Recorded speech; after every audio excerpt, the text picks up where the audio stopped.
आज होता आमच्या गल्लीमध्ये एक हळदीचा कार्यक्रम आणि त्याच्यासाठीच आम्हाला जायचं होतं. आणि ही आहे माझी हळदीची साडी आणि ती मी चक्क 4 वर्षांनी नेसती आहे. म्हणजे जी मी हळदीत पहिल्यांदा घातलेली त्यानंतर मी आजच पहिल्यांदा घालती आहे. आणि खरंच खूप छान साडी आहे. सगळ्यांनी इतकी आवडली ना. प्युअर कॉटनमध्ये आहे, मस्त साडी आहे. खालती जायला मला थोडासा वेळ झालेला त्यामुळं पटकन खाली गेले आणि परत अवधूत काही खाली राहत नव्हतं म्हणून त्याला वरती घेऊन आले. आणि तेव्हा मी फुल माझा हा लुक दाखवत आहे तुम्हाला. एकदम सिंपल मी रेडी झालेले, जास्त काहीच रेडी झाले नव्हते, तरी पण इतकी मस्त साडी दिसत होती ना खरंच.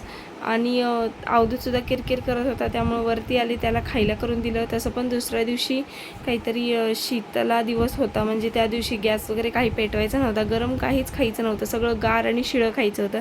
त्यामुळे आदल्या दिवशीच मला स्वयंपाक करून ठेवायचा होता. आणि मी पराठे करत होते, मेथीचे पराठे. अवधूतलासुद्धा त्यातलाच एक करून देत होते आणि मी सगळे करून ठेवत होते कारण दुसऱ्या दिवशी काहीच काम करायचं नव्हतं त्यासाठी. आणि सगळे पराठे करून वगैरे ठेवले, सगळा स्वयंपाक करून ठेवला.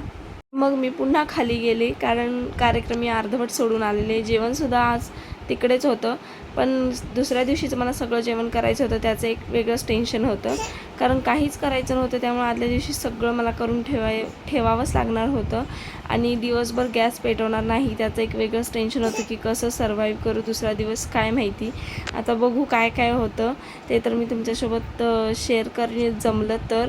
आणि अवधूतची एक वेगळीच गडबड चाललेली की दे पटकन. त्याला पराठा भाजेपर्यंतसुद्धा दम नव्हता निघत, म्हणजे इतकी त्याला भूक लागलेली कारण त्याने 4 वाजता सध्या तो काहीच खात नाही आहे कारण नंतर काहीच जेवत नाही म्हणून. आणि संध्याकाळी यांनी हे मस्त बदाम शेक आणलेलं ते एन्जॉय केलं. आजचा व्हिडिओ कसा वाटला कमेंटमध्ये नक्की सांगा. बाय.